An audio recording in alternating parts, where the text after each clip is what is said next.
y si no, en los alvéolos, por ejemplo, en obstrucción que puedas generar un cuadro de enfisema, que después lo vamos a ver. En relación a la expresión semiológica de este síndrome, digamos, de la obstrucción de las vías aéreas, vas a tener principalmente tiraje, disnea, tos, uso de músculos accesorios. Acuérdense, cualquier cosa que haga que intenten compensar ese aumento de resistencia al flujo. Entonces, dependiendo de las causas, o sea, dependiendo si es un atragantamiento, si es obstrucción por un cuerpo extraño, si es un edema de glotis, si es un asma, si es una exacerbación de POC, si es una bronquiectasia, dependiendo de la causa, la sintomatología va a ser distinta, ¿no? Y cada cosa va a tener una expresión semiológica distinta. Entonces, por ejemplo, en la inspección podemos tener una retracción costal, ¿sí? O sea, vemos al paciente que está con un cuadro de asma, por ejemplo, o un atragantamiento, no sé, un paciente con una obstrucción por un cuerpo extraño. Vamos a ver retracción principalmente supraesternal, o un paciente que tiene un asma o una exacerbación de POC, vamos a ver retracción de los músculos intercostales, eso es la inspección. Después de la palpación, vamos a ver, por ejemplo, en un paciente EPOC, vamos a ver menor elasticidad, o vamos a palpar, va a haber una caja torácica menos elástica, una caja torácica más rígida, va a haber horizontalización de las costillas, va a haber, un diafragma más descendido, o sea, una excursión de bases más acotada, ¿sí? En vez de haber 2 o 3 traveses de dedo, como es normalmente de expulsión de base, va a haber un través de dedo a lo mejor de expulsión de base, porque va a ser menos la movilidad y la expansión, la capacidad de expansión del tórax. También puede haber disminución del murmullo, de las vibraciones vocales a la palpación, porque ustedes tienen que normalmente las vibraciones vocales, acuérdense que son la transmisión de esas vibraciones a través del tejido parenquimatoso, pero acá van a tener todo un fenómeno de atrapamiento aéreo, y este fenómeno de atrapamiento aéreo va a disminuir esas vibraciones vocales. Después a la percusión vamos a tener un descenso del diafragma, como dijimos antes, y a la auscultación podemos tener expiración prolongada, ¿sí? Por esta misma dificultad y disminución de resistencia o el problema de la resistencia al flujo aéreo, una expiración prolongada, o vamos a tener roncos, sibilancias, también depende. Por ejemplo, si es una bronquitis, una traqueobronquitis, van a predominar tal vez los roncos. Si es un fenómeno, no sé, una reagudización de asma o una reagudización de POC, van a predominar tal vez las sibilancias. Entonces, depende de la patología, van a predominar los distintos fenómenos. Pero lo importante es entender que el síndrome de vía aérea es o una obstrucción alta, media o baja, o un proceso infeccioso como una traqueobronquitis, una reducción de bronquitis crónica, o una alteración irreversible del tejido, como en el caso de la bronquiectasis. ¿Hasta acá estamos? Sí, re bien. Bien. Entonces, de los fenómenos obstructivos, tenemos eso. A la hora de hacer un examen complementario, un fenómeno obstructivo, donde hay mayor resistencia a ese flujo aéreo, ¿cuál es el estudio o un estudio que a mí me va a ayudar a diagnosticar o por lo menos a ver una evolución de este cuadro? Un estudio complementario, un examen complementario. ¿Para ver una obstrucción? Sí, para evaluar un cuadro obstructivo, sí. ¿Puede ser una placa de tórax? Bien, perfecto. Una placa de tórax de frente, una teleradiografía de tórax de frente, principalmente donde se va a ver un aumento del diámetro vertical, o sea, se va a ver un pulmón más alargado. ¿Por qué? Porque tenés descenso del diafragma. Exacto, se ve el descenso del diafragma, se ve la horizontalización de las costillas y se ve una disminución en la vasculatura, principalmente pulmonar apical, ¿sí? O sea que esos son algunos de los signos radiológicos que ustedes encuentran en un fenómeno obstructivo. Y después, otro estudio, otro examen complementario que podemos hacer es una espirometría, ¿está? Como para ayudar al diagnóstico a ver si tiene un patrón obstructivo, restrictivo y demás. Pero bueno, Con esto la, ya es más específico. Sí. Eso, mi pregunta, con la espirometría tendríamos que saber cómo es el funcionamiento de la espirometría, los valores, porque tengo entendido que se hace, también depende de la edad del paciente, no se hace a cualquier rango etario. Mira, para rendir yo te diría que yo nunca escuché en un examen que le pregunten a alguien los Bien, valores ni nada de una espirometría. Yo no le preguntaría, me parece que con entender cómo es el fenómeno obstructivo, con entender que principalmente en semiología, ¿qué tenemos que entender? Che, bueno, hay un fenómeno obstructivo. ¿Qué vamos a encontrar en la inspección? Y vamos a encontrar un tórax en tonelas, costillas horizontalizadas, puede haber retracción de las costillas, dependiendo de cómo es la respiración, uso de los músculos accesorios. Voy a hacer una palpación y si hay un fenómeno obstructivo, donde hay un atrapamiento aéreo, va a haber disminución de las vibraciones vocales. Voy a ocultar y voy a encontrar roncus, a lo mejor voy a encontrar en un fenómeno obstructivo, voy a encontrar principalmente sibilancias y a mira, lo mejor algún ronco. ¿Está? O sea que perfecto, eso es lo principal que yo tengo que saber de un síndrome, de un fenómeno obstructivo. obstructivo, exacto, en un síndrome de vías aéreas. Después tenemos el fenómeno o las infecciones en las vías aéreas, digamos, las vías aéreas que tenemos dos grandes infecciones, traqueobronquitis eh, aguda y después la exacerbación o la bronquitis crónica reagudizada. En el caso de la traqueobronquitis aguda, tenemos principalmente son virales, que tenemos virus sincicial respiratorio, adenovirus, influenza, coronavirus, rinovirus, adenovirus, que creo que ya lo dije, y después tenemos clamidia y micoplasma como dos microorganismos eh, menos frecuentes que las virosis, pero en la traqueobronquitis son esas los microorganismos predominantes.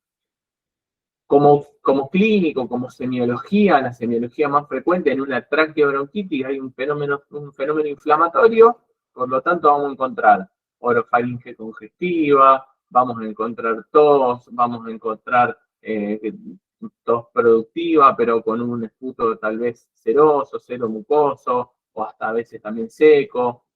Va a ir variando, malestar general, astenia, fiebre febrícula o fiebre no muy alta, y sí mucho decaimiento, es muy característico el decaimiento, también podemos encontrar o puede coexistir con infección, bueno, con infección de rinovirus, con el proceso inflamatorio perdón, de la rinofaringe, con congestión nasal, bueno, con otros síntomas respiratorios asociados. Es un cuadro mucho más florido a nivel respiratorio. Y después tenés lo que es la bronquitis crónica reagudizada o la exacerbación de POC, donde tenemos un paciente que tiene principalmente la reagudización del EPOC es el aumento de la disnea habitual, porque un paciente con EPOC suele tener determinado grado de disnea, o puede tener determinado grado de disnea, entonces tenemos un aumento de su disnea habitual, tos y cambios en la expectoración, ¿sí? Cambios en el esputo. O más viscosidad, o cambio de color, cambio de alguna característica en el esputo. O sea, tos, más disnea y cambios en el esputo. Puede tener fiebre también, y después, bueno, en la radiografía puede no tener ninguna modificación significativa. O sea, puede ser normal. O sea que a nivel infeccioso tenemos eso. Sí, Donatella levantó la mano. Buenas tardes, profe. Te hago una Buenas consulta. tardes. Sí. Respecto a la bronquitis crónica, ¿sería considerado a partir de los 3 meses de tos por 2 años consecutivos, al menos, verdad? Claro, 3 meses. En realidad es un cuadro respiratorio caracterizado por tos, expectoración, mucopurulenta, durante 3 meses por 2 años consecutivos, que es parte digamos, y acuérdense la bronquitis crónica, esto es importante, la bronquitis crónica es uno de los componentes del EPOC, pero no es que por ejemplo, el otro componente es el enfisema, pero el enfisema, el diagnóstico de certeza del enfisema es anatomopatológico, por lo tanto, acuérdense que estos son dos fenómenos clínicos, anatomopatológicos que se dan en el EPOC. Pero está bien la definición que dijiste. Gracias. Y después, por último, tenemos entonces las bronquiectasias, que son la dilatación anormal, permanente, irreversible, ¿sí?, del árbol bronquial. Y se da por el daño, valga la redundancia, irreversible, o la alteración irreversible de los componentes elásticos y musculares de los bronquios. Entonces se rompen esos componentes elásticos y musculares de los bronquios, el bronquio queda de alguna forma dilatado, como dice la definición, y esta lesión puede ser postinfecciosa, puede ser por inhalación de vapores o gases tóxicos, por el tabaco, digamos, por distintas cuestiones que hagan que eso tenga un daño crónico. El examen físico no va a tener ninguna particularidad en el caso de una bronquiectasia. Lo que sí es un paciente que va a tener tos y expectoración. ¿Sí? Va a tener tos y expectoración y puede llegar a tener hemóptisis en el 50, 45, 50% de los casos puede llegar a tener hemóptisis, pero no todos los casos cursan con hemóptisis. O sea que de los síndromes de vía aérea, volvemos a repasar, tenemos obstructivos, infecciosos y alteraciones irreversibles de los componentes elásticos y que se ven en la bronquiectasia. ¿Está claro hasta acá? ¿Se entiende? ¿Vamos bien? Sí, profe. Bien. Después tenemos los síndromes parenquimatosos. Dentro de los síndromes parenquimatosos tenemos las condensaciones, digamos el síndrome de condensación, síndrome intersticial y el síndrome intersticial. Dentro del síndrome de condensación, normalmente tienen que el pulmón está, que tiene aire dividido por que ese aire está fragmentado o dividido por los tabiques alveolares en condiciones normales. Bueno, en condiciones patológicas, ese aire que está dividido por los tabiques alveolares se hace homogéneo ese tejido. ¿Por qué? Por dos causas. O porque se llena de líquido, de exudado, de sangre, o porque se ocupan esos alvéolos de alguna forma, o la otra forma es porque hay un colapso, hay una reducción del espacio aéreo y un colapso, que esa es la atelectasis, ¿sí? O sea que ustedes puede haber una condensación en sí misma donde los alvéolos se ocupan, o puede haber una reducción de ese espacio aéreo con colapso, que eso es la atelectasis. Vamos a empezar por esto último. Tenemos que la atelectasis es el colapso de la vía respiratoria, de la vía aérea. ¿Por qué se pueden colapsar estos alvéolos? Se pueden colapsar porque hay un tapón mucoso, porque hay secreción, porque hay atragantamiento y hay algún cuerpo extraño obstruyendo. Sería porque hay alguna neoplasia, porque hay cualquier cosa obstruyendo la luz de ese bronquio. Al obstruirse la luz de ese bronquio, todo lo que está distal a esa luz, todo ese aire que está distal queda atrapado, y ese aire que queda atrapado de a poco se va reabsorbiendo, por lo tanto se produce una reducción de ese espacio aéreo y un colapso de esa vía respiratoria. ¿Por qué puede ser? Repito, por obstrucción o por relajación. En el caso de la obstrucción dijimos una neoplasia, un tapón mucoso, un cuerpo extraño, y en el caso de la reducción, de la relajación o la disminución del espacio aéreo por relajación del pulmón, sería en el caso de que haya líquido o aire en el espacio pleural, ¿sí? En la cavidad pleural, como en el caso de un derrame pleural o de un neumotórax, ¿sí?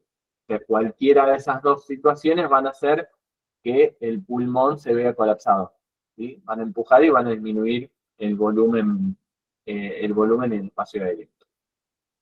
¿Y qué clínica tiene o qué semiología vamos a encontrar en una atelectasia? Vamos a encontrar retracción, bueno, también depende de la causa, porque si encontramos, por ejemplo, si tenemos por un cuerpo extraño, vamos a encontrar retracción del hemitórax. O si tenemos, por ejemplo, un neumotórax. Un neumotórax vamos a encontrar retracción del hemitórax afectado.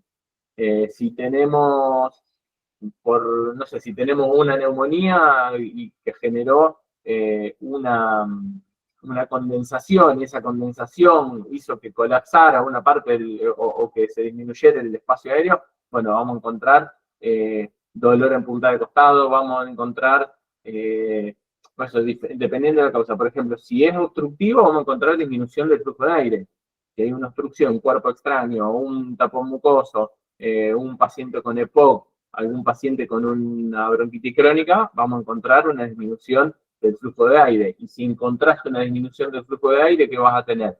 Vas a tener atrapamiento aéreo. Y si tenés atrapamiento aéreo, ¿qué puedes tener? Expiración prolongada, como dijimos antes, uso de músculos accesorios, puedes encontrar sibilancia, puedes encontrar roncus, puedes encontrar, si estamos hablando, fíjense cómo ahora se empieza a enlazar todo, porque si se trata de un paciente POC, también puede tener un fenómeno de un síndrome de vía aérea también al mismo tiempo, que tiene un síndrome parenquimatoso o una telectasia.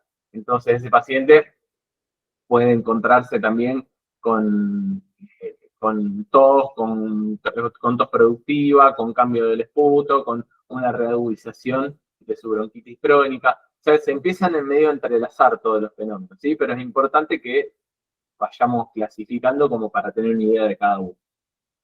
Pero sí, bueno, a la hora de entender la telectasia, entender que puede ser o por colapso o por obstrucción. Perdón, por obstrucción o por relajación del pulmón. ¿Sí? Y depende de la causa que produzca esto, vamos a encontrar diferentes expresiones semiológicas. Y después tenemos la condensación. Por otro lado, en sí mismo, las causas de la condensación pueden ser distintas, pueden ser infecciones, por ejemplo, por neumococo, que son las neumonías más frecuentes que producen síndrome de condensación, puede ser un carcinoma, puede ser un edema agudo de pulmón, puede ser una hemorragia, puede ser una telectasia, puede ser cualquier fenómeno de esos que ocupe, disminuya el volumen aéreo, que ocupe los alvéolos de alguna forma y que eso me genere una consolidación. ¿Eso qué expresión semiológica va a tener? Tos productiva, esputo sanguinolento, directamente una hemóptisis franca, dependiendo, puede ser, acuérdense, por ejemplo, el edema agudo de pulmón, que es expectoración, esputo en lavado de carne, distintos tipos de esputo dependiendo de la causa, ¿no? Pero todo, expectoración, fiebre, dolor en puntada de costado. Esto también, esta neumonía también se puede complicar con un derrame pleural y este derrame pleural puede producir un colapso del pulmón. Pero bueno, al examen físico, ¿cómo se va a expresar este síndrome de condensación? En la inspección, dependiendo del compromiso, por ejemplo, o dependiendo del pulmón afectado o del área afectada, tanto de la condensación como de una relajación del pulmón, por ejemplo, o de una telectasia, vamos a tener a lo mejor menos distensibilidad de los pulmones, porque vamos a tener menos capacidad de ventilación, vamos a tener dolor en punta de costado, como dijimos. A la inspección podemos tener también uso de músculos accesorios, porque puede estar costando respirar, puede tener taquipnea, puede tener polipnea, puede tener obviamente disnea, pero a la inspección puede tener cianosis, a la inspección puede tener retracción o uso, se pueden ver el uso de los músculos intercostales. A la palpación, un síndrome de condensación, acuérdense que las vibraciones vocales son la vibración transmitida a través, que comienza en las cuerdas vocales y que es transmitida a través del parénquima pulmonar. Si tenemos mayor cantidad o mayor volumen de parénquima, en unas o tenemos ampliado de alguna forma ese volumen de parénquima en una condensación, cuando hagamos las vibraciones vocales van a estar aumentadas. O sea, tenemos aumento de las vibraciones vocales, tenemos a la percusión, tenemos matidez, por la ocupación de esos alvéolos, y tenemos a la auscultación. Acuérdense que cuando hay una condensación, por ejemplo, por una neumonía, al principio y al final se pueden escuchar los rales crepitantes, siempre son crepitantes lo de la neumonía bacteriana por neumococo, siempre son crepitantes al principio y al final, y en el transcurso o en el medio del proceso se puede encontrar un silencio auscultatorio. ¿Por qué el silencio auscultatorio? Porque eso se va consolidando, a medida que se va consolidando se escuchan los rales porque se empiezan a ocupar los alvéolos, después se terminan de ocupar los alvéolos, se termina de consolidar el proceso, ahí se escucha un silencio auscultatorio, una disminución de los murmullos vesiculares, y después cuando se va recuperando, se pueden volver a escuchar los rales crepitantes hasta normalizarse los sonidos. En este caso, acuérdense la diferencia entre rales crepitantes y subcrepitantes. Los crepitantes se escuchan en la inspiración, no se modifican con la tos, y son bien finos. A diferencia de los subcrepitantes que se escuchan, o se pueden escuchar tanto en inspiración como en expiración, y se modifican con la tos. ¿Por qué no se modifican con la tos los crepitantes? Porque vos tosés, pero el líquido ese, o el exudado, o lo que esté ocupando el alvéolo, al estar en el alvéolo no está en la vía aérea ni de pequeño calibre ni de grueso calibre, por lo tanto no tenés forma ni siquiera con la tos de movilizar esas secreciones, quedan siempre en el mismo lugar porque están adentro del alvéolo. En cambio, el subcrepitante, como el subcrepitante aparece en los procesos, por ejemplo, como bronquiolitis, o en los procesos inflamatorios de la pequeña vía aérea, o en la bronquitis obstructiva recurrente, entonces de esa forma, como está en la vía aérea en sí mismo, vos cuando toses intentás expulsar ese contenido, si bien no lo expulsás porque a lo mejor está en la vía aérea, pero sí ese contenido y esa secreción se va movilizando. Por lo tanto, vos auscultás, escuchás de una forma, son un poco menos finos, son un poquito más gruesos que los rales crepitantes, los escuchás de una forma, lo haces toser al paciente, y una vez que el paciente tose, esa secreción al estar en la vía aérea se va movilizando y lo volvés a escuchar, y cuando lo volviste a escuchar ya no lo escuchás igual que antes, capaz que lo escuchás un poco más, un poco menos, cambió de característica, cambió de lugar de sonido, antes lo escuchabas solamente en expiración y ahora lo escuchás en los dos tiempos, va cambiando, ¿sí? Hasta acá, ¿cómo estamos? Está bien. Yo, una consulta. Dale. Yo tenía entendido que los rales subcrepitantes se ocultaban principalmente en expiración. No, en expiración. En realidad, Ok. en realidad lo importante es que los podés escuchar en los dos tiempos. Y lo importante es que los crepitantes los escuchás solo en inspiración. O sea, solo en inspiración, el crepitante. Perfecto. ¿Por qué el crepitante en inspiración? Porque hagan de cuenta que ustedes están metiendo, o sea, fíjense, ustedes están metiendo el aire dentro del alvéolo, el alvéolo está ocupado, y ese aire que está entrando a través del bronquiolo al alvéolo, o sea, vos te das cuenta que está soplando el sorbete adentro del vaso con aire lleno de Sí. agua. Claro, Entonces, es difícil que entre. sí, no solo que es difícil, sino que el ral crepitante se produce por dos fenómenos, por ese burbujeo, digamos, que tiene porque tiene líquido, es un envase con líquido, entonces vos soplás aire dentro del envase. A ver, como cuando soplás con un sorbete dentro de un vaso, como se escucha el burbujeo. Y después otra es que el alvéolo con las secreciones pierde la tensión superficial, pierde el surfactante y la tensión superficial, entonces se pegan las paredes del alvéolo, entonces cuando vos le soplás aire adentro del alvéolo, ese alvéolo despega sus paredes, se insufla, y ese es el ruido que vos escuchás en la crepitancia que vos escuchás, el despegamiento de las hojas de las paredes de los alvéolos. Perfecto. ¿Ah? O sea que sí o sí en inspiración. Y eso no se da en el subcrepitante, que se da en cualquiera de los dos tiempos, porque el aire pasa para un lado y para el otro y moviliza la secreción. Perfecto. ¿Está claro el resto? ¿Alguna duda? ¿Alguna pregunta hasta acá?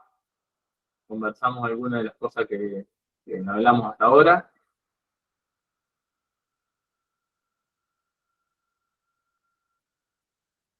Nada, está claro, o sea que están para rendir básicamente ya. Profe, yo tengo una pregunta. Respecto Dale, a la bronquitis aguda, sí. ¿la duración sería hasta 3 semanas? ¿Cómo lo tenés clasificado? ¿En dónde lo leíste y cómo lo clasificas? Eh, Tengo hasta 3 semanas aguda y de 4 semanas en adelante ya es crónico, pero también tengo con lo que te había comentado antes respecto a la tos, que son 3 meses por 2 años consecutivos. Bueno, ¿y cuál sería la duda? ¿Cuánto es aguda? Claro, Aguda sí, es hasta 15 días, 20 días, después va viendo, porque a veces en realidad esos procesos como son virales, son autolimitados y suelen durar 5 días, 7 días, 10 días, 15 días. O sea, no hay, es un proceso agudo y limitado. Entonces, como las infecciones virales, que son las más frecuentes, la bronquitis, son autolimitadas, entonces va a llegar un punto que se va a resolver el cuadro y esa tos puede quedar como una tos residual después. Siempre después de los cuadros virales pueden quedar tos. Sí, hasta 3 semanas, donde después pasa que después, bueno, como ustedes saben, después de 15 días que vos tenés un paciente tosedor, crónico y todo, ya tenés que investigar otras causas. Pero la tos en sí misma, por fuera del cuadro de la bronquitis, puede llegar a durar semanas, incluso ya cuando se haya resuelto esa bronquitis.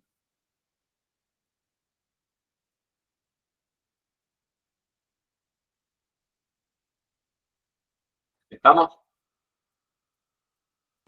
sí, sí, gracias. Bueno. ¿Alguna otra cosita hasta acá?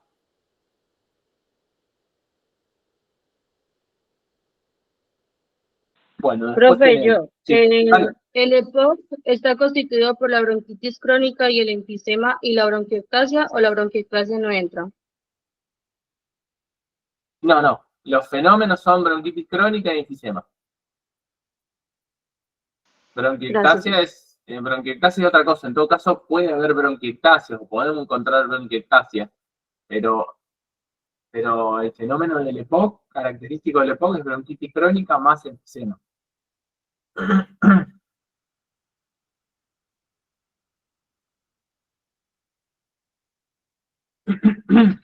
Bueno, después tenemos, dentro de los síndromes parenquimatosos, entonces tenemos la condensación, que tenemos, en los síndromes de condensación, que tenemos la condensación propiamente dicha y la telectasia, y después tenemos los síndromes intersticiales. Las infecciones intersticiales son distintas a las parenquimatosas, puede ser, por ejemplo, causada también por micoplasma, por clamidia, por otros microorganismos, el cual comprometen de una forma más difusa a todo el pulmón. Entonces ustedes agarran una placa de tórax, por ejemplo, una radiografía de tórax, y a diferencia de un síndrome de condensación, que ustedes ven la consolidación con una radiopacidad, acá en un síndrome intersticial ustedes ven en patrón de vidrio esmerilado, ¿sí? Porque ven la afectación de todo el intersticio, que es característica de las neumonitis o neumonías atípicas, que son características del micoplasma y la clamidia. Como dije antes, el micoplasma y clamidia generan un cuadro a lo mejor que aparenta con mucha más astenia, decaimiento, mialgia, con un cuadro viral, pero con fiebre más bajita, ¿sí? A lo mejor subfebril o unas pocas líneas de fiebre, no con una fiebre tan alta como a lo mejor cursa una neumonía aguda de la comunidad, una neumonía con un neumococo. Entonces, esta es la característica fundamental de las infecciones intersticiales.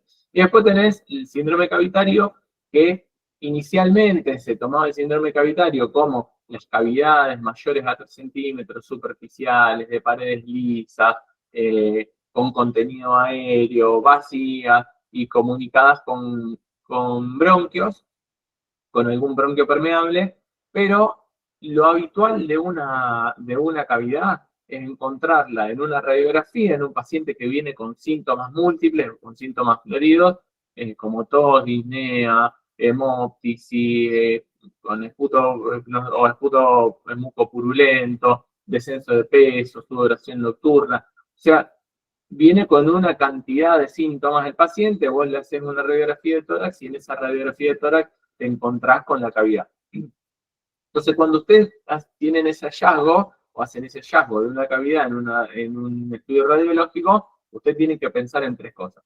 En una cavidad de tipo inflamatoria, donde usted tiene que pensar en sarcoidosis o en una granulomatosis de Wegener, o en una cavidad de origen neoplásico, donde tiene que pensar o en un carcinoma, propiamente dicho, o en una metástasis con necrosis, o tienen que pensar en una cavidad de tipo infecciosa, sí, una tuberculosis, micosis profunda, parasitosis.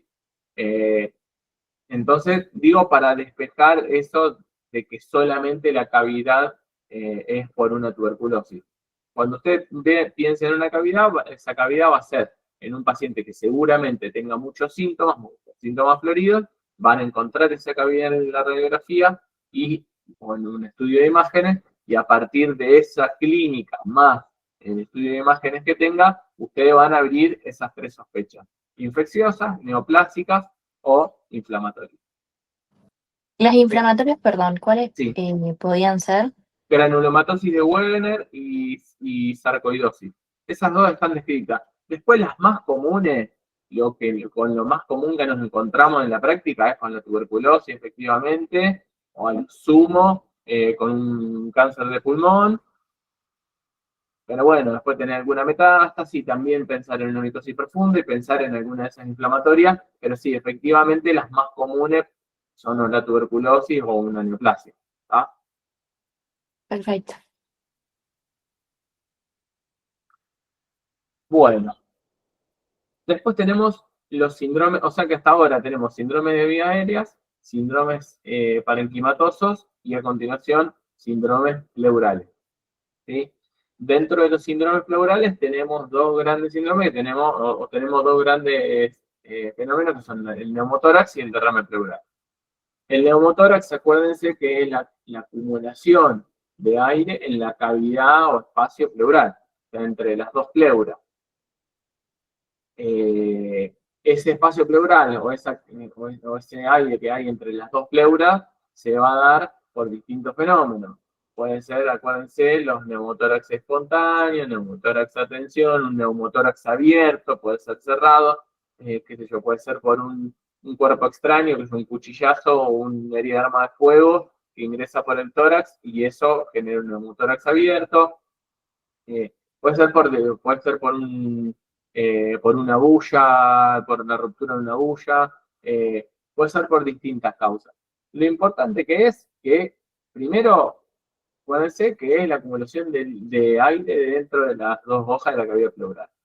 Segundo, que las características semiológicas del neumotórax son las siguientes. En la infección, piensen en un paciente que recibió un disparo de arma de fuego, que recibió una herida de arma blanca, un paciente que tuvo una herida, o no sé, una herida abierta en un accidente de tránsito, lo que sea, ese paciente obviamente en la infección ustedes tienen que ver el tórax, tienen que mirar que no tenga algún compromiso externo que usted no les haga pensar en un neumotórax abierto. Después, ese paciente va a tener obviamente dificultad para respirar, va a tener polimnea, va a tener taquipnea, va a tener una respiración superficial, le va a costar que le entre aire, va a tener dolor en puntada de costado porque va a querer respirar un poquito profundo y le va a doler. Puede tener palidez, cianosis, sudoración, dependiendo también del compromiso hemodinámico que le genere ese neumotórax, ¿no? Entonces, eso a la inspección. Y después, a la palpación, piensen cómo van a tener las vibraciones vocales. Si las vibraciones vocales son las vibraciones que se generan en las cuerdas vocales y que viajan a través del parénquima, y ese parénquima está colapsado, entonces las vibraciones vocales van a estar disminuidas. porque además de estar colapsado, hay una barrera de aire entre el parénquima y la pared torácica, que es lo sobre donde ustedes apoyan la mano. Una consulta, ¿también puede Sí. ser el síndrome de Marfan, ¿Qué cosa? que puede generar un neumotórax? ¿Lo podemos tener en cuenta? Sí, los más frecuentes, yo te diría que son o los traumatismos o Ajá. los espontáneos. Esos dos serían como los más frecuentes y los más importantes a tener en cuenta. Después sí, hay distintas patologías o distintos antecedentes que por factores de riesgo que a lo mejor puede tener el paciente, pero que son mucho más raros. O sea, lo más frecuente para un neumotórax sería un neumotórax espontáneo o un traumatismo o un neumotórax abierto. Perfecto. ¿Ah?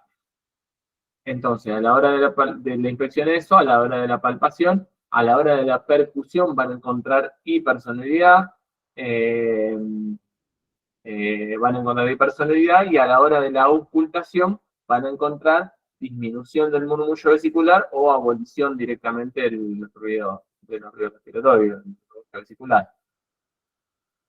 En el derrame pleural va a haber un fenómeno donde en vez de aire va a haber líquido. Ese derrame pleural puede ser de exudado, puede ser de trasudado, puede ser por una neoplasia, puede ser por una complicación de una neumonía, puede ser por distintos motivos el derrame pleural. Lo importante que sería el derrame pleural, que primero hay un fenómeno donde hay pleuritis, que quiere decir inflamación de esa pleura, y después empieza a haber líquido.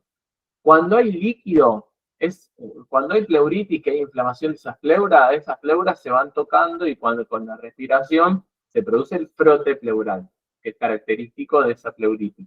Pero ya cuando hay derrame pleural, que las dos capas o las dos hojas de la pleura están separadas, cuando el paciente respira, esas dos capas de la pleura ya no se tocan, no se rozan, por lo tanto no se escucha ese roce o ese frote pleural.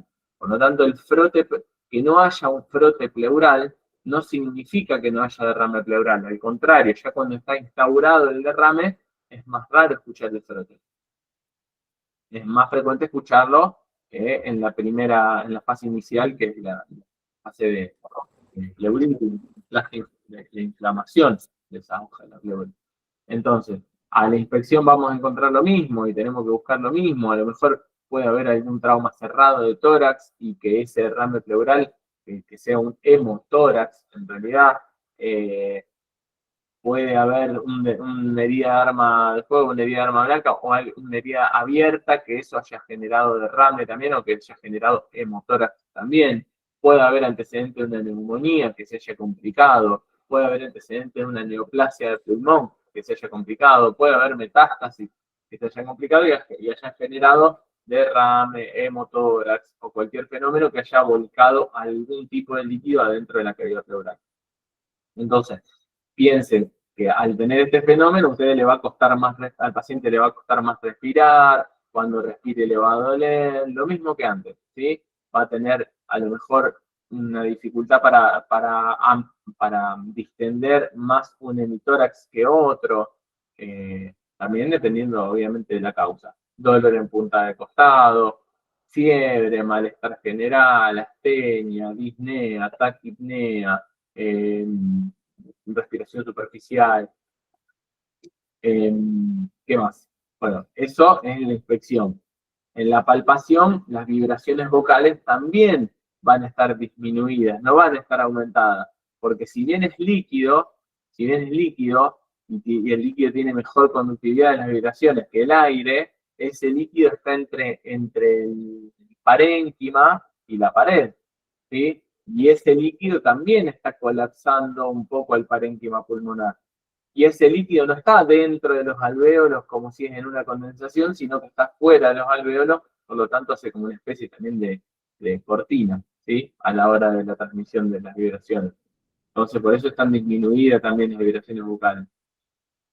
Y a la hora de ocultar de percutir, van a encontrar matidez en vez de hipersonoridad, y a la hora de ocultar van a encontrar una disminución del murmullo vesicular o abolición del murmullo vesicular, al igual que en el de motora.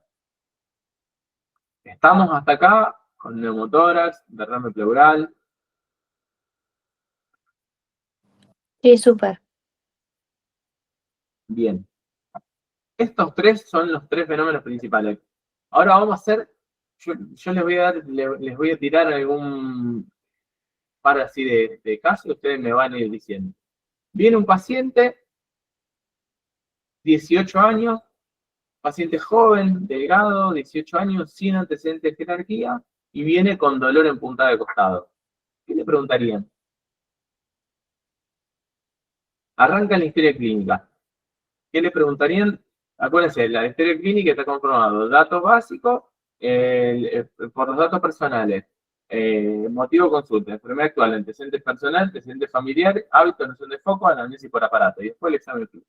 Entonces, de los datos personales, ¿qué es importante? Le pregunten a un pibe de 18 años que viene con dolor en puntada de costado y disnea. Datos personales. ¿Qué datos personales le preguntarían importantes? Dirección, para Está saber bien, ubicarnos en una zona. perfecto, pero vamos a algo bien puntual del caso. Está muy bien, Facundo, si mal no veo tu nombre, pero vamos a algo, le preguntarían algún dato básico, algún dato personal muy fundamental para pensar en alguna causa de disnea y dolor en punta de costado. Algo de hábitos, por ejemplo, si realiza deportes. Pero datos personales, no hábitos. ¿De qué trabajo? Bueno, perfecto. ¿Por qué? ¿En qué pensás? Que depende del lugar en donde trabaje, puede estar expuesto a partículas en el ambiente. ¿Cómo Por cuáles? ejemplo, no sé, no se me ocurre. El humo. Bueno, por ejemplo, humo. ¿Y quién dijo humo? Yo. Samuel. Samuel. Bueno, ¿por qué el humo? Y porque podría afectar la vía respiratoria de alguna manera, podría, no sé, estar expuesto mucho tiempo por el humo, podría causar capaz una inflamación. Ajá. ¿Y qué tipo de inflamación generaría el humo?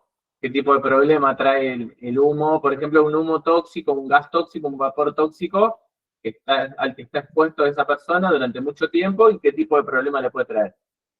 Puede causar una inflamación, un exudado. No. No. No, lo que dijimos, Puede ser que produce una irritación en todo lo que es. no produce POC en sí mismo. ¿Qué fenómeno dijiste? ¿Qué fenómeno dije? Produce una irritación, principio, en todo el tracto respiratorio. No, y bueno, si es prolongado, se puede llegar a cambiar el epitelio también. y lo dije. En los fenómenos donde hay inhalación de gases tóxicos, vapores tóxicos, ¿qué puede haber? ¿Una enfermedad intersticial? Pero ¿por qué POC no? Si está dentro de la definición, la inhalación prolongada de humo y gas y a gases tóxicos. Pero por eso, no es que no, estoy preguntando, ¿qué es lo que dije yo al principio de la clase en un paciente con inhalación de gases o vapores tóxicos? ¿Qué produce? No sé qué dijiste al principio de la clase, no me acuerdo. Bronquiectasia. Acuérdense que se pueden alterar irreversiblemente los tejidos y los componentes elásticos musculares. ¿Se acuerdan? Sí. ¿Y Bueno. por qué el POC no? Si está dentro de la definición. Y bueno, el EPOC, ¿cuál es la característica del EPOC? ¿En qué sentido? ¿Puede ser una bronquitis crónica o un enfisema? En realidad conviven los dos. Bronquitis Conviven los crónica dos. más enfisema. La inhalación de vapor o gases tóxicos puede generar una bronquitis crónica. Y puede generar un fenómeno de enfisema. Sí, también. Puede generar un fenómeno de enfisema. ¿Qué es el enfisema? Ay, no me acuerdo la definición porque era re complicada. ¿Puede ser que es la modificación de la estructura alveolar? Bien, en realidad es la ruptura, es el atrapamiento aéreo por la destrucción de las paredes alveolares y el encarcelamiento del aire que se produce por esa destrucción de las paredes alveolares. Entonces, ese fenómeno, ¿por qué me produciría ese fenómeno dolor en puntada de costado y disnea? Y además les pregunto lo siguiente, ¿por qué no EPOC? Porque tiene 18 años. Primero, tratando de razonar, estoy tirando también, vamos a tirar distintas cosas para ir razonando. Primero que tiene 18 años, EPOC no podría ser, porque para que tenga EPOC necesitaría tener un proceso mucho más crónico, más cronificado. Lo de las bronquiectasias, lo mismo, también necesitaría tener un proceso mucho más cronificado. En este caso no podrían ser ninguna de las dos, pero no estaría mal pensar en un paciente, por ejemplo, en un adulto, en un paciente fumador, tabaquista, jerarquía, con muchos años, o con muchos años de exposición, como dijo Samuel, a gases tóxicos, a vapores tóxicos, a determinados químicos y demás, podrían pensar en una bronquiectasia, podrían pensar en un enfisema y en una bronquitis crónica, podrían pensar en una neumonía intersticial o en una neumonitis. Pero sí, yo entendí. Lo que pasó fue que yo me perdí en el momento que ellos dijeron que le preguntarían la ocupación, a qué se dedica y si se dedicaba a trabajar en un lugar donde había mucha inhalación de gases tóxicos, en qué patología pensarían. Sin tener en cuenta la edad y demás, por eso te mencioné el EPOC. No, está bien, está perfecto, está bien. No, pero están perfectos todos los razonamientos, lo de la patología intersticial también, lo del EPOC también, pero digo, es para ir pensando en el contexto en el que le preguntamos. Entonces viene este chico con 18 años, con disnea y dolor en punta de costado. Entonces, ¿cuál es el motivo de consulta? La disnea. Disnea, bien. O dolor en punta de costado, cualquiera de los dos, el que más le llame la atención. Enfermedad actual, ahora vemos. El antecedente personal. ¿Qué es importante preguntarle como antecedente personal a este chico? Si es alérgico, le preguntaría yo. Bien. ¿Qué más? Si está vacunado. Bien, si está vacunado, ¿para qué, Yuri? Para neumococo neumonía. ¿Y se vacuna todo el mundo para neumococo? ¿A cualquier edad? No. Bueno, por eso vos le estás preguntando si está vacunado para neumococo para saber qué.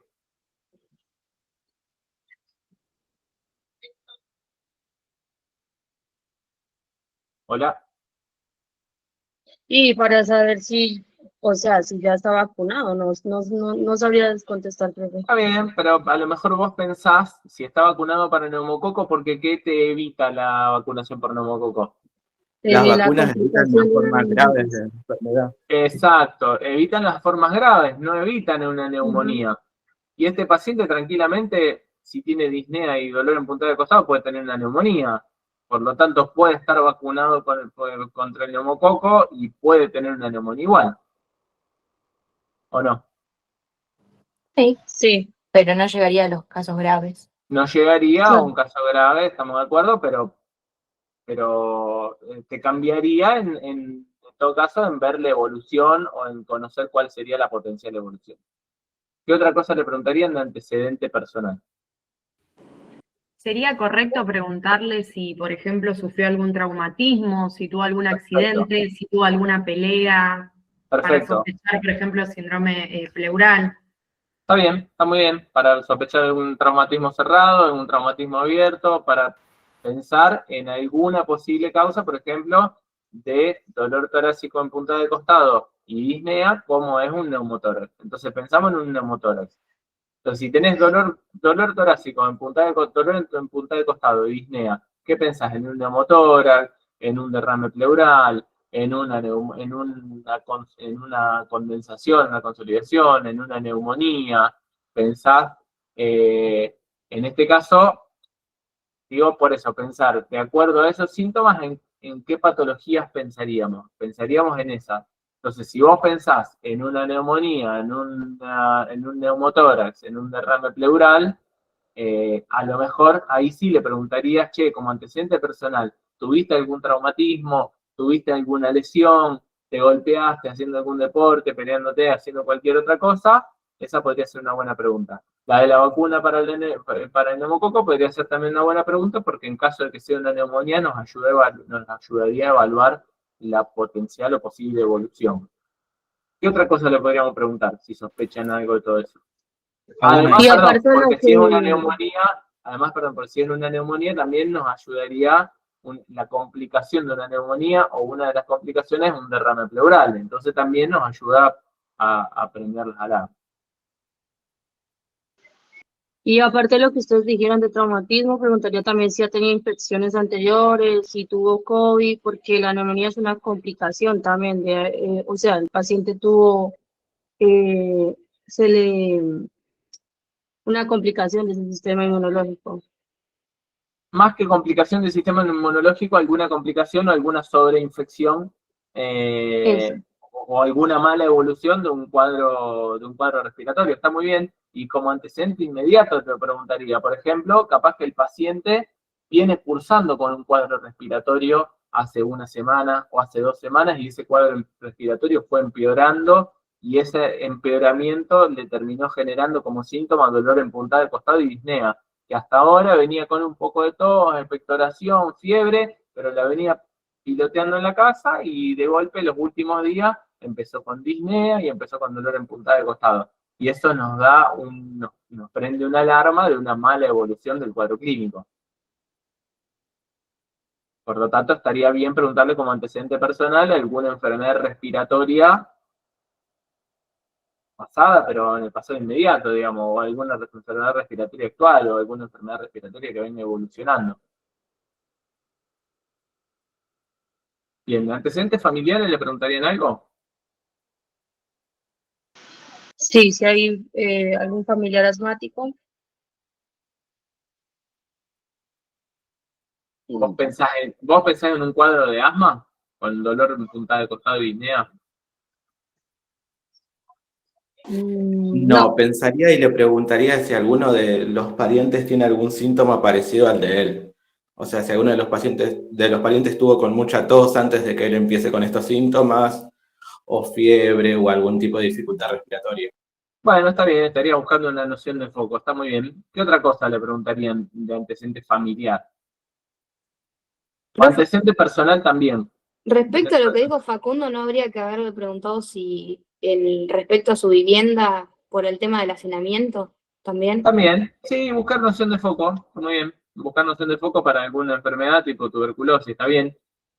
En este caso, si es un cuadro agudo, acuérdense, pensando en una neumonía, en un derrame pleural y en un neumotórax como antecedente, que es importante.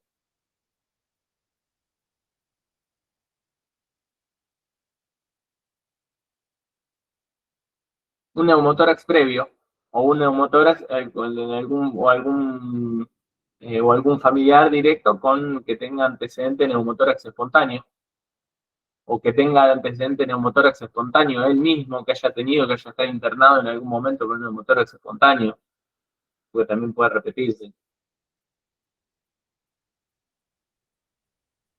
¿Ah? Algo importante podría saber si el paciente sabía de la presencia de bullas o no. Claro, por eso, antecedentes. Pasa que las bullas no sé si son. No La sé. verdad que no sé si son. No sé cómo se ven a los exámenes complementarios. Pero sí antecedentes si ya ha tenido, por ejemplo, algún neumotórax previo, algún neumotórax espontáneo, tranquilamente puede tener otro. ¿Ah? Después, en relación a los hábitos, ¿qué le preguntarían? Si fuma. Y tabaquista. Ujú. Bien. Aquí está. Si hace deporte, la alimentación, para poder también tener una idea si es algo infeccioso, ver cómo está el estado inmunológico, porque si es que es alguien que no come, que no duerme, que no tiene una buena vivienda, te puede Está bien, orientar más a ese lado también. está bien, está perfecto. Y si van a hacer el examen físico, ustedes le buscan la infección. Supongamos que es un neumotórax. ¿Cómo van a encontrar la infección? A la infección, ¿cómo van a encontrar el tórax, mejor dicho? Supongamos que es un neumotórax.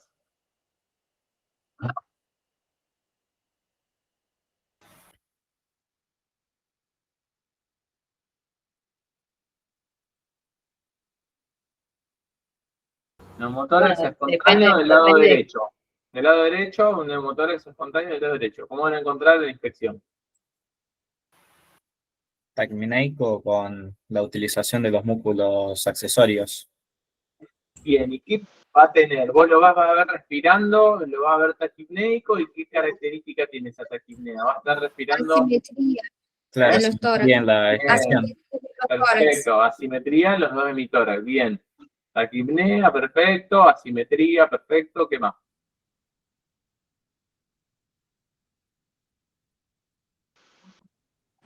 Hipopinea también. Bueno, una respiración superficial. ¿Cómo más lo van a ver ese paciente? Depende del grado, se le puede ver con alguna expresión de dolor o con un signo de disnea. Perfecto, perfecto. Sí, signo de disnea va a tener porque en realidad el paciente te va a decir que tiene disnea. Pero con algún grado de dolor, bien, porque piense que es un paciente que tiene un neumotórax, entonces se le acaba de romper básicamente, se acaba de llenar de aire el espacio pleural, por lo tanto va a tener dolor, por lo tanto va a estar en una posición, va a tener una posición antálgica, va a buscar una posición para intentar calmar ese dolor, va a estar pálido, va a estar sudoroso, Sudoración fría. claro, va a estar sudoroso, perfecto. La cianosis también podría ser. Cianosis también, dependiendo del grado de oxigenación de la sangre, el grado de oxemia que tenga. Ujú. ¿Ah? Está muy bien. Ahora, ¿cómo vamos a encontrar?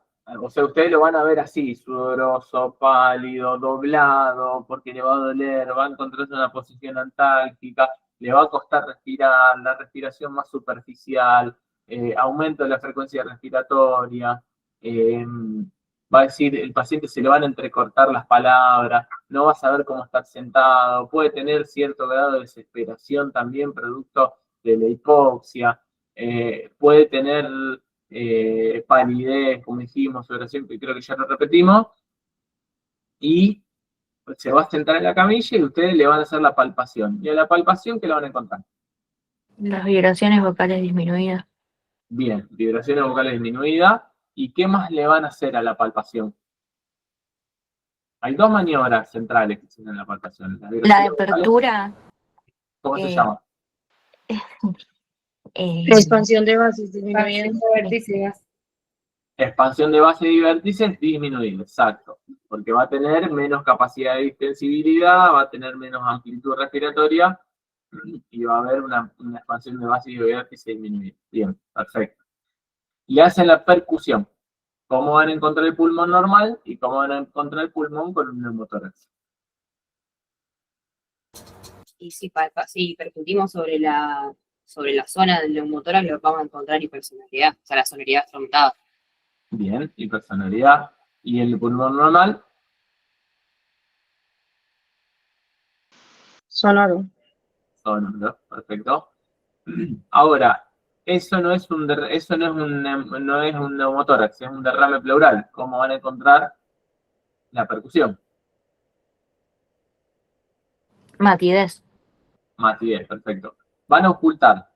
¿Qué ocultan? Ocultan un lado o el otro. Un lado del otro, un lado del otro. Acuérdense comparativamente, en forma de J, de arriba hacia abajo, bordeando la escápula, hasta la línea axilar media. Van ocultando, le van diciendo al paciente que respire, le van a decir que respire lo más hondo que pueda, pero el paciente no va a poder, porque va a respirar muy superficial porque le duele cuando respira muy hondo. ¿Y qué van a encontrar en la ocultación? La disminución o anulación de los murmullos. Bien, o abolición de los murmullos, del murmullo vesicular. Perfecto. Ahora, supongamos que ese mismo paciente, en realidad viene un paciente de 56 años con fiebre y tos productiva. Viene un paciente de 56 años con fiebre y tos productiva. ¿Qué le preguntaría?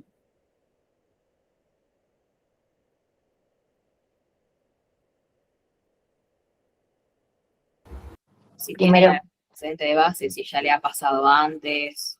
Bien, arranquemos por los datos personales. Algo importante para preguntarle los datos personales. Perdón, no tiene 56, tiene 86. Yo le preguntaría directamente cuándo comenzó, dónde, o sea, si tiene algún síntoma que lo acompañe. A esa Pero pero hablamos de los datos personales, Sí, ¿De de qué qué trabajó? trabajo, dónde Bueno, vivo. ahí de nuevo, ¿de qué trabajó? Por lo mismo que decíamos antes. Bien. Donde vivió también. ¿Qué patologías conocen ustedes asociadas a qué tipo de trabajo? Pero no me digan los gases tóxicos, díganme qué patología conocen asociadas a qué tipo de trabajo. Neumocomiosis, asociado al trabajador de construcción. Bien.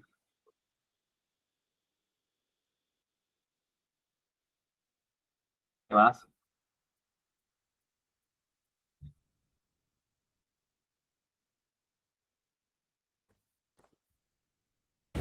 Acá también podría entrar el POC asociado al paciente que fue fumador hace muchos años. Bueno, pero en este caso está bien eso, en este caso estaríamos preguntándole sobre el trabajo. ¿Alguna característica? Micosis, también.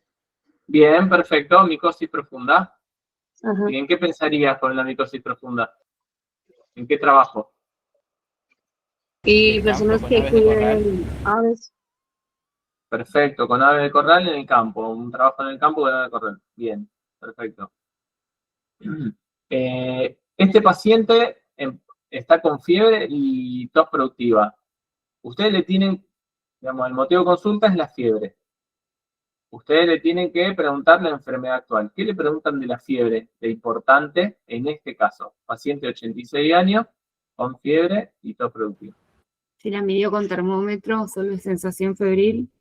Bien. Si tomó medicación para controlarla o bajarla. Bien.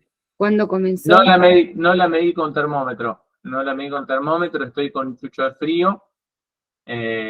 Y tomé una pastilla que me dio mi vecino. ¿En qué horario más o menos siente que tiene la fiebre? ¿En el día, en la mañana, en la noche? Y a la tardecita.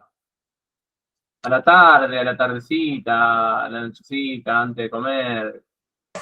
O sea, una fiebre más vespertina. Sí. ¿Y hace cuántos días arrancó con esta fiebre? Y estoy así te diría que ahora me siento peor, pero empecé con esto hace como un mes. Viene y se va, la fiebre sostenida. ¿Tenés sudoración por la hay noche? días que me siento un poco mejor que otros. ¿Y tenés sudoración por la noche? Sí, puede ser que me levante transpirado. Yo creo que es el calor también, porque no tengo aire, ventilador, nada. Pero sí, me levanto transpirado y no me siento bien. Ya está, no le preguntaré más nada. Sobre la fiebre. Profe, dos preguntas. Una, ¿se le puede preguntar, por ejemplo, porque dice puede ser el calor? Sí, no sé, por ejemplo, estás en pleno verano y te lo está diciendo en enero, decís, bueno, por ejemplo, en, no sé, diciembre o en otros momentos de calor, ¿te ha pasado de despertarte así o es ahora que te pasa? Como para marcar alguna diferencia de saber si... Si me lo preguntás, te digo, no, de ahora. ¿Qué más?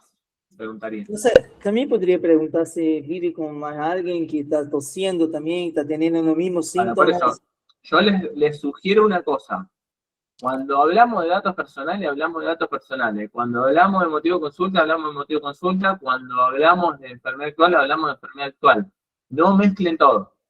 Es como el ABC del entendimiento. Es como si yo les pregunto a ustedes, Facundo, ¿cómo te llamas? ¿Cómo es tu apellido? O me habla del clima. Digamos, vamos a ordenarnos. Estamos hablando de la enfermedad actual. Entonces le preguntamos de la fiebre. Después de la fiebre, ¿qué otra cosa le preguntamos? Que me repite la fiebre con tos productiva. Le pregunto, o sea, después de terminar de preguntar ya todo sobre la fiebre, empiezo a preguntar sobre cómo es la tos productiva, de cuándo empezó, cómo se ve a la visión de él el esputo que saca. Bien, ¿cuándo empezó? Mira, yo tos tengo hace años. Tos tengo hace años, a veces ando mejor y a veces ando peor, pero ahora tengo muchos mocos. Me preguntaría la característica de la tos, si es mucopurulenta, hemoctoica, como No sé qué es eso. la ¿Qué es secreción eso? ¿Qué es eso, doctora? de sangre, ¿Cómo? el dolor, si tiene sangre en la tos, No, no tiene sangre, no. Es moco el colores. amarillo, verde. Cuando tos se siente que se le mueve algo en el pecho o es una tos seca, seca, como que no, necesita tomar agua o algo así. No sé, preguntaría si para decir si es productiva o No, seca. no, pero estamos hablando de que es productiva. Estamos hablando de que tengo moco verde, amarillo verde. Ah, Bien. Pero, ¿sabes qué? Yo tengo recuerdo que hace algunos días yo pensé que me había cortado, que me había lastimado, pero escupí con un poco de sangre. Escupí con un poco de ¿cómo sangre. es mucha sangre o era hilos de sangre cuando... No, no sé, tenía ahí un poco de sangre.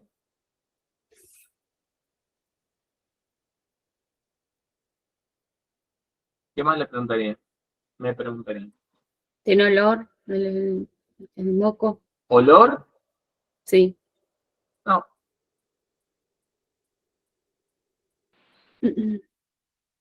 Era, vio si las sangre era, o sea, hilos de ¿Qué? sangre o había pedacitos como de sangre o algo No, no así. sé, un poco de sangre. ¿No? ¿Qué más me ¿Y el moco preguntaría? empeoró o mejoró después de que tomó el medicamento que le dio el vecino? No, el moco está igual. Es más, está un poquito peor, estoy un poquito peor. Me siento mal. ¿Hubo pérdida de peso en los últimos días? Bien, ahí ya Patricia está pasando a ver los síntomas acompañantes, que está muy bien. Estoy un poco más delgado, me siento más delgado porque no tengo hambre, no tengo apetito, no estoy bien, no me siento bien.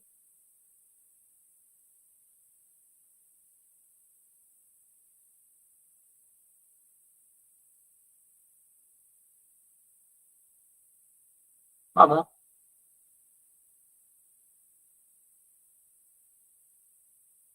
En el último mes notó cambios evacuatorios, algún otro cambio en su organismo que le haya llamado la atención. ¿Qué es eso? Cuando vas al baño, Ah, cuando voy al baño, hacer pis. sí, pis o caca. Si hay cambios en esa caca o en ese pis, si hace más o menos pis o caca, esa caca No, cómo es, no hay cambios. no, normal. Voy una vez por día, normal. ¿Qué me preguntarían aparte de la pérdida de peso? Siente que le falta el aire, camina normal o antes, digamos, si caminaba 3 cuadras, la sigues caminando o has disminuido. No, sí, me falta un poco el aire, principalmente cuando tengo, ¿qué dije que era el cuadro? Fiebre y tos productiva. No, disnea tengo un poquitito a veces, de vez en cuando. De vez en cuando siento que sí, que me falta un poquito el aire, pero no mucho, no es ¿Y algo que me llame la atención. qué hace cuando le falta el aire? ¿Por qué es de vez en cuando? ¿Qué haces cuando te falta el aire? Nada, en cualquier momento. Cuando tengo mucho moco, que toso mucho, ahí me hace faltar un poquito el aire, pero no más que eso. ¿Hiciste algo Tiene para... ¿Cómo? No, si hiciste algo para la pérdida de este peso o solamente porque estás sin apetito. No, si hice alguna dieta, si vos. Sí. Si No tuviste... hice ninguna, no tengo apetito, me siento mal. ¿Cansancio? Sí, estoy muy cansado todo el tiempo. ¿Tiene el carnet de vacunación para mostrarme? ¿Está vacunado? Bien, ahora pasamos a las vacunas. Bueno, pero de enfermedad actual, ¿le preguntarían algo más de síntomas acompañantes? Yo no. Creo que no. Bueno, vamos. El carnet de vacunas, las vacunas están, supongamos que están completas, y como antecedente personal, bueno, soy fumador, como hábito soy fumador, no tengo trabajo, estoy desocupado, hago changas, en realidad hago changas haciendo pintura, y ayudando a mi hijo que trabaja en una distribuidora a veces, pero no mucho más que eso, últimamente nada porque me siento muy mal. Y como antecedente personal, en un momento me dijeron que tenía presión alta, pero no tengo control de nada y la verdad que no sé si tengo problema o no porque nunca me controlé. ¿Cuántos Perdón. cigarrillos fuma por día? ¿Cómo? ¿Cuántos cigarrillos fuma por día? Fumé hasta hace poco, fumé 20 cigarrillos por día y ahora hace un tiempito que estoy fumando menos porque tampoco tengo ganas de fumar. ¿Y toma alcohol? Tomé, sí, en mi vida tomé, pero hasta ahí. ¿Todos Pero los normal. días? Sí, Es todo el normal. tiempo. ¿Todos los días es normal? Sí. ¿Cuánto? ¿Un vaso, 2 vasos, 3 vasos? Sí, unos vasos. ¿Qué bebida? Vino. Perdón, el paciente tenía 86, habíamos dicho. 85, sí, 86. 85.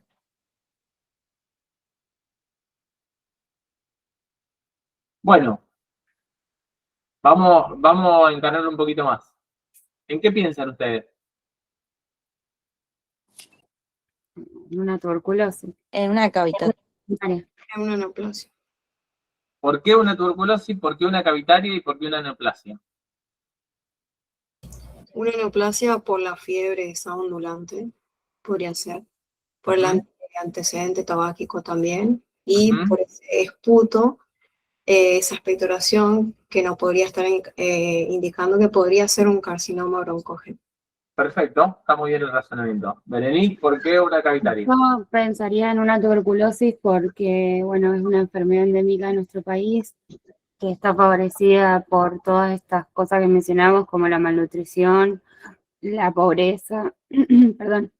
Y bueno, lamentablemente en la actualidad las personas desempleadas o que realizan changas tienen más influencia en estos tipos de patologías, limitando la atención de salud, la exposición a los contaminantes ambientales y demás. Y bueno, eso sería como la base de por qué nos hace pensar en eso.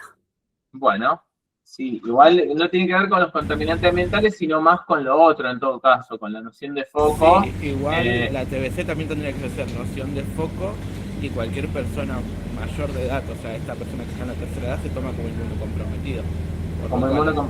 Como inmunocomprometido. Y lo que sí es, sí, no por los contaminantes ambientales, acordate de la Paula, sino que en realidad por la noción de foco conviviendo con un paciente tosedor crónico. ¿Y lo de la pintura no influye? No, para una tuberculosis no. Por eso lo mencioné, por lo de la pintura que dijiste. Por eso, sí, para una tuberculosis en este caso no. Bueno. ¿Ah? Y Berenice, creo que habías dicho un síndrome cavitario, una cavitación. Sí, yo iba como más para lo general y después, a través de exámenes complementarios, ir diferenciándola, como vos habías nombrado antes. Pasa que un síndrome cavitario, vos comenzás pensando a partir de una cavidad, y una cavidad la evaluás o la encontrás en un estudio complementario. Sumando otras, sí. No, claro, vos la encontrás en un estudio complementario y de ahí, a partir de ahí, pensás los diagnósticos diferenciales. Acá en realidad partimos de la base de la clínica, no de la cavidad de una radiografía. ¿Está? Ok. En todo caso, está bien que vos pienses en alguna de las patologías que pueden generar un síndrome cavitario.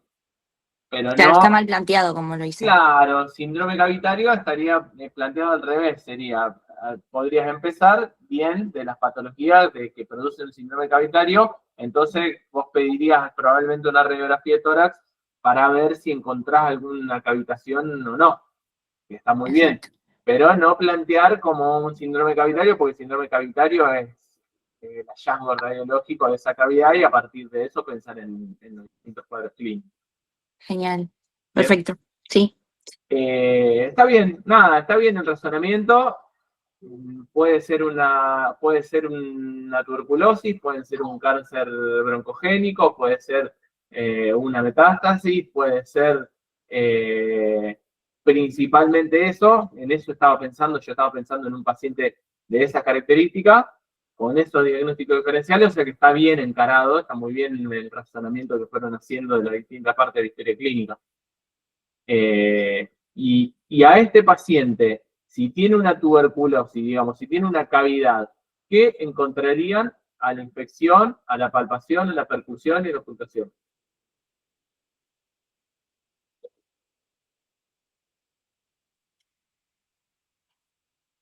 Vamos, ¿qué encontrarían en la inspección? Utilización de músculos accesorios. Sí. ¿Qué más?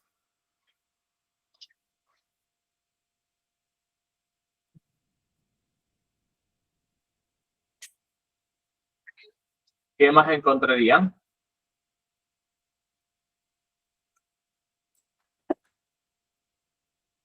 Probablemente taquipnea, disnea. Bueno, en realidad disnea es un síntoma. Al examen físico encontrarían taquipnea, podrían encontrar uso de músculos accesorios, podrían encontrar signos de atrofia muscular, signos de, por ejemplo, de malnutrición, podrían encontrar,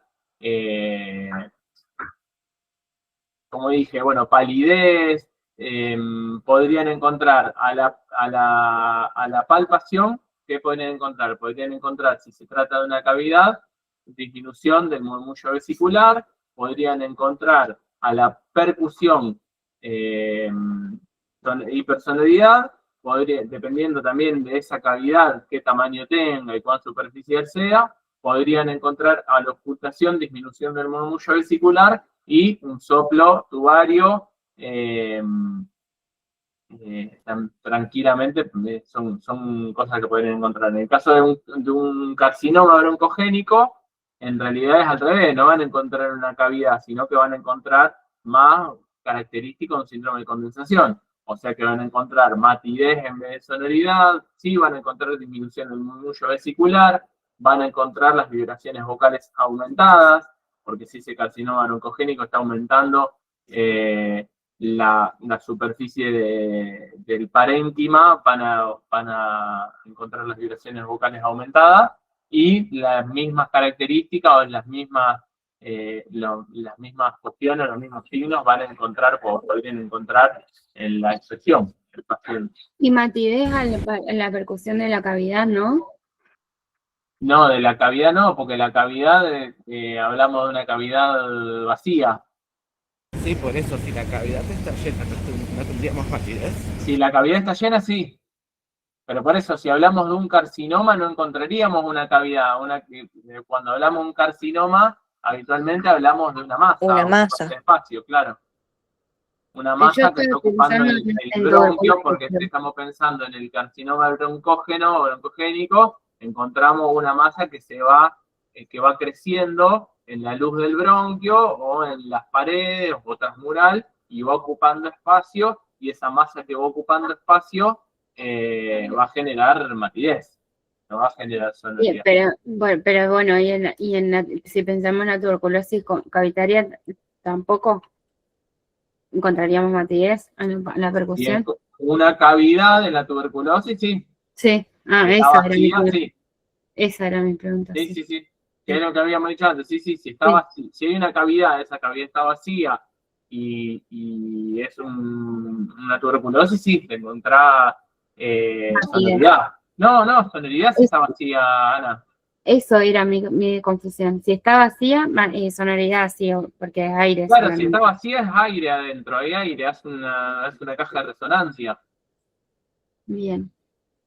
Claro, es que si todavía tienen la necrosis gaseosa, puede ser matidez. Claro, si hay contenido, depende del contenido que tenga, se va a escuchar más mate que sonorológico. Está bien. Patricia, ¿qué iba a decir? No, yo iba a decir que estaba pensando así. Creo que vos estabas relacionando con el paciente que vos nos presentaste, que tenía tos, entonces estaba expectorando, prácticamente la cavidad iba a estar vacía, o sea, porque tenía tos con expectoración, no sé. Está bien, no importa, son suposiciones, pero lo importante es que si ustedes piensan en un paciente con una cavidad, piensen que esa cavidad, si está vacía, se va a escuchar, van a percutir y se va a escuchar sonoridad o hipersonoridad. Y si está llena esa cavidad, se va a escuchar más bien matideo o submatidez, dependiendo si está superpuesto con algún espacio aéreo. ¿Está claro? Sí.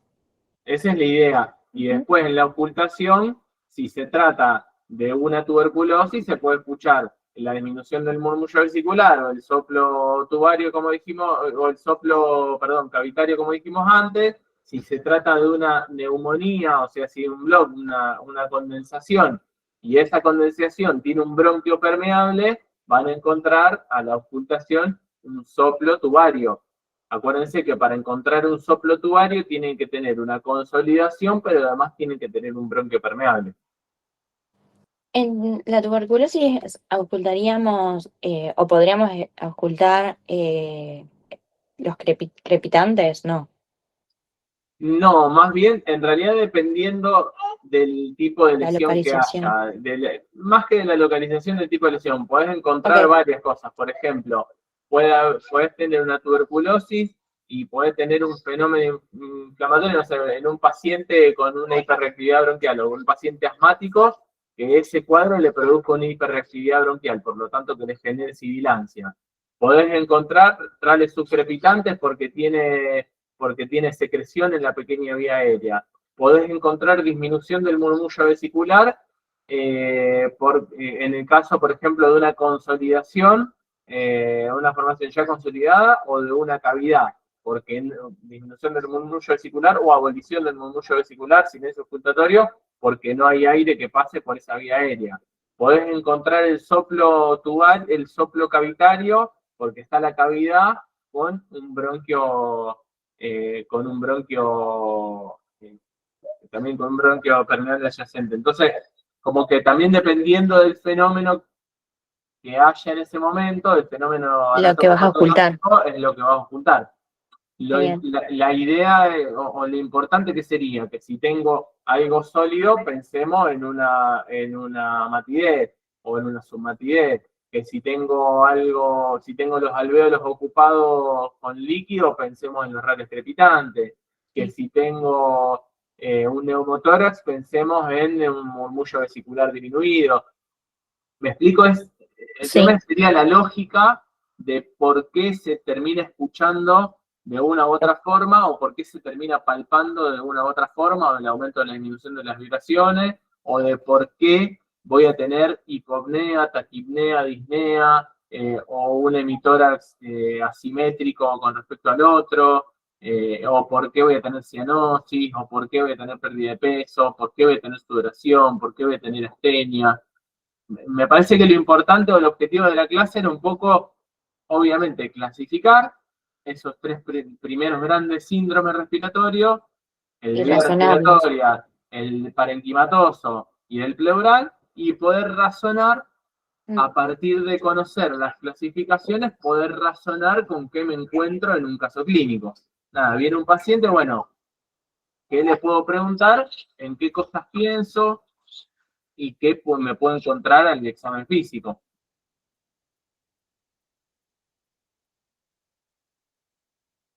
Perfecto. ¿Ah? ¿Alguna pregunta más? ¿Alguna inquietud? Yo una consulta, con esto tiene que ver con todas las unidades, pero vos nos recomendás que sigamos como el orden de la historia clínica, no ir directamente. Siempre. Siempre. Salvo que alguien te pregunte lo contrario, te diga lo contrario, siempre lo mejor es eso, porque en realidad la historia clínica es la herramienta que tenemos para trabajar. Es como el carpintero tiene el martillo, vos tenés la historia clínica. Es así. Es así. Por lo tanto, siempre es importante que tengan sistematizada la historia clínica. Después, si alguien te dice, che, bueno, no, en eso no importa, vamos a pasar, bueno, listo, vos pasás. Pero vos arrancás por donde tenés que arrancar. Y además porque más, qué sé yo, a la historia clínica la podés encarar más, digamos, de forma mucho más minuciosa o de forma menos minuciosa, pero si vos entendés qué le tenés que ir preguntando, o si vos sabés qué le tenés que ir preguntando, vas a poder llegar a entender mejor qué es lo que tiene el paciente, porque también la historia clínica está hecha para eso, está hecha para llegar a entender cuáles son los síntomas, los signos y las presentaciones que tiene el paciente, qué es lo que dice el paciente, para eso está el interrogatorio.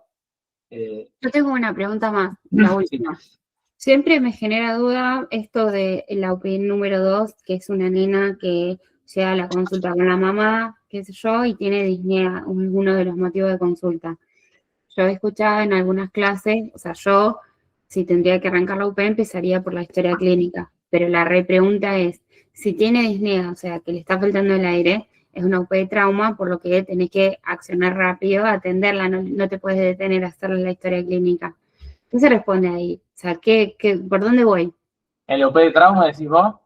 En la 2 que te estaba contando, la de la mamá con la nena y demás. ¿Me recordás qué dice? Juliana, de 8 años, que llega a la consulta con su mamá, tiene varios signos y síntomas y entre ellos tiene disnea. Mi pregunta es, ¿empiezo por la historia clínica o realmente atiendo el síntoma que me apetece, que es la falta de aire? Porque si estás con disnea, que no puedo respirar una nena de 8 años, ¿por dónde voy? No me voy a detener a hacerle la historia clínica. Mirá, en realidad, en la práctica, vos terminás No, en la UP para rendir el examen, eso por quiero eso, saber. pero yo te digo, en la UP para rendir el examen las opiniones son tan diversas como las materias o los docentes que hay. Pero yo te digo, en la práctica, vos empezás viendo, sí, obviamente, que vos te entra una niña que no puede respirar, vos ves, obviamente, que no se esté atragantando, que no se esté muriendo en el momento. Claro. Y le vas preguntando. Pero no es que, también en la práctica, no es que haces una cosa y después haces otra. Vos vas preguntando, porque al mismo tiempo que entra la nena, vos le preguntás a la mamá, che, ¿cuántos años tiene? Porque bueno, sabés que viene sin aire, pero ¿qué le puede estar pasando? Se puede estar atragantando, puede tener una crisis asmática, puede haber, no sé, puede ser un montón de cosas distintas. Por lo tanto, al mismo tiempo que vos evaluás que no sea una cosa, una emergencia, que no corra peligro de vida, que a lo mejor le tomás los signos vitales, vos le vas preguntando, che, bueno, mamá, ¿cuántos años tiene? ¿Está medicada para algo? ¿Tiene algún antecedente de jerarquía? ¿Le pasó algo? ¿Tuvo algún antecedente de traumatismo? ¿Toma alguna medicación habitualmente? ¿Estuvo internada el último tiempo? Todo eso a lo mejor son preguntas que se le hacen un poco más rápido, no es que desarrollás toda una historia clínica, pero sí le vas preguntando muchas cosas de la historia clínica. ¿Me explico?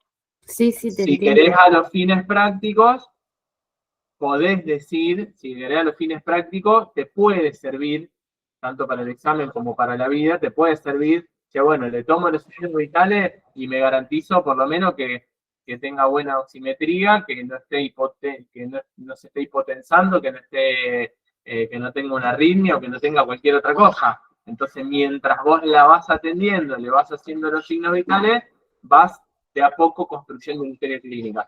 Y acuérdense que la historia clínica es re larga, no es cortita, por lo tanto también uno la va armando y la va construyendo.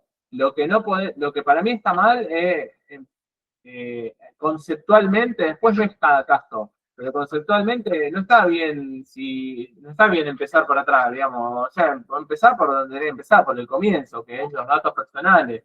En todo caso, si no querés preguntarle 200 cosas de los datos personales, por lo menos saber la edad, el sexo, grupo y factor sanguíneo, y dame un número de teléfono por la duda si tengo que llamar a algún familiar más.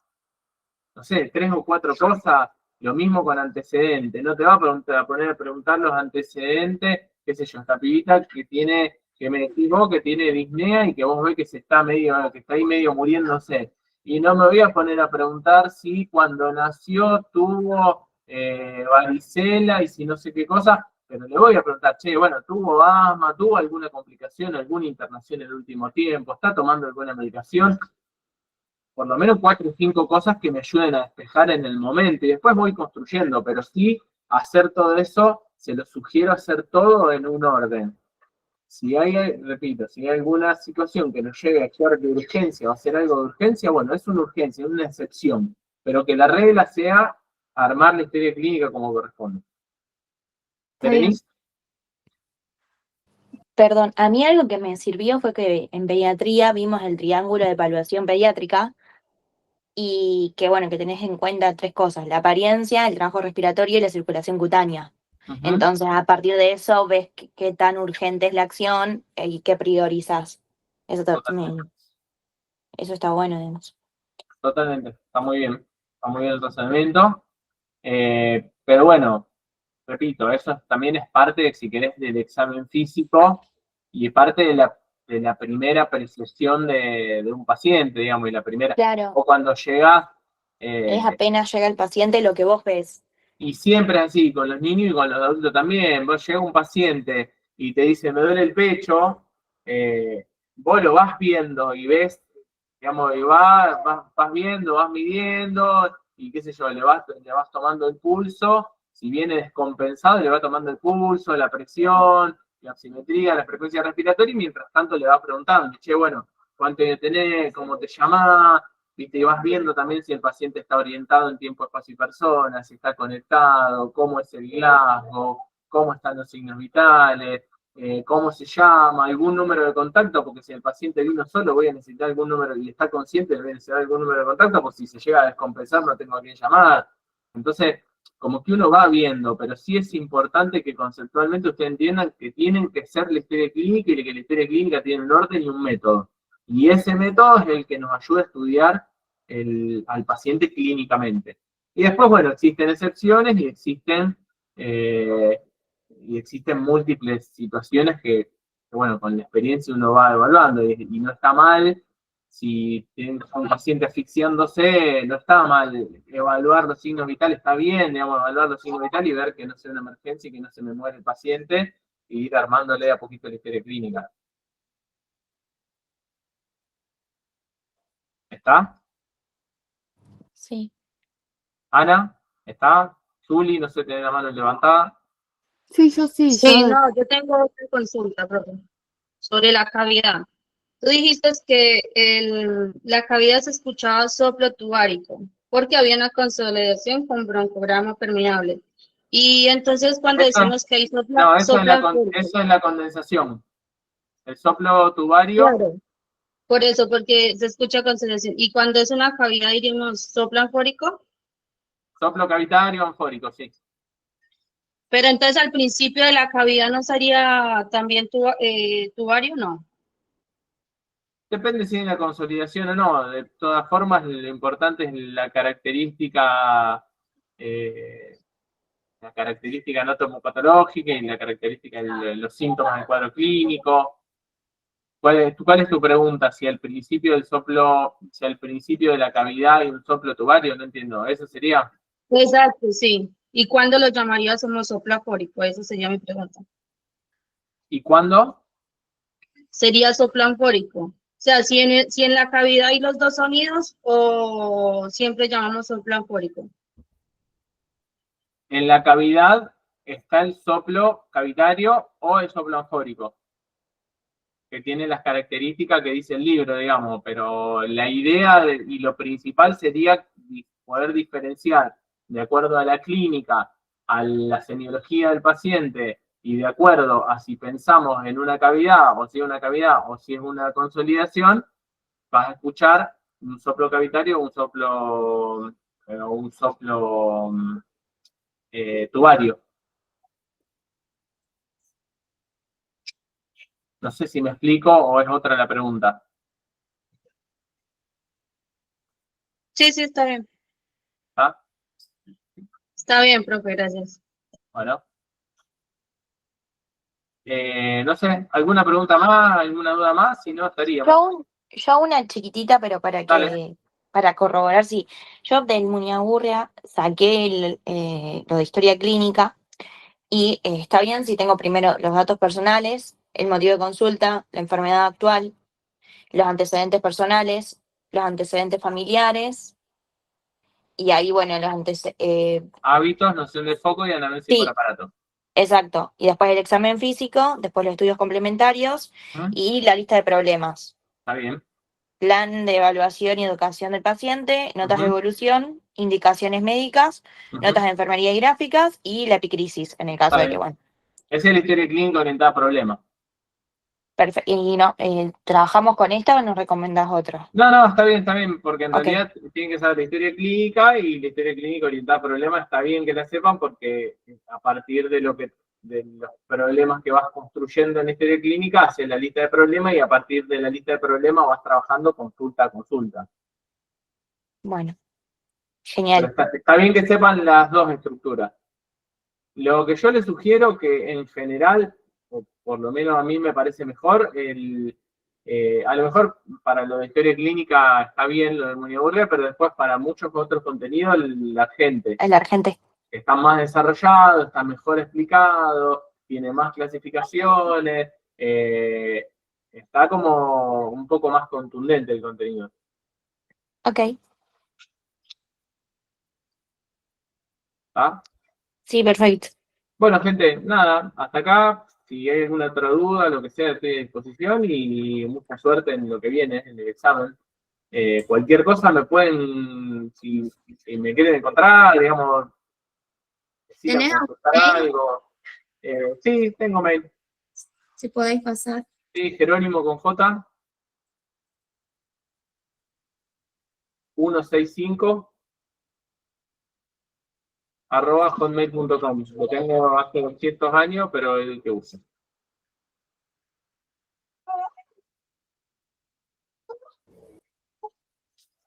Gracias. Bueno, lo que sea a disposición, y mucha suerte en el examen. Que vayan a rendir. Listo, muchas gracias. Nos vemos. Chau, chau.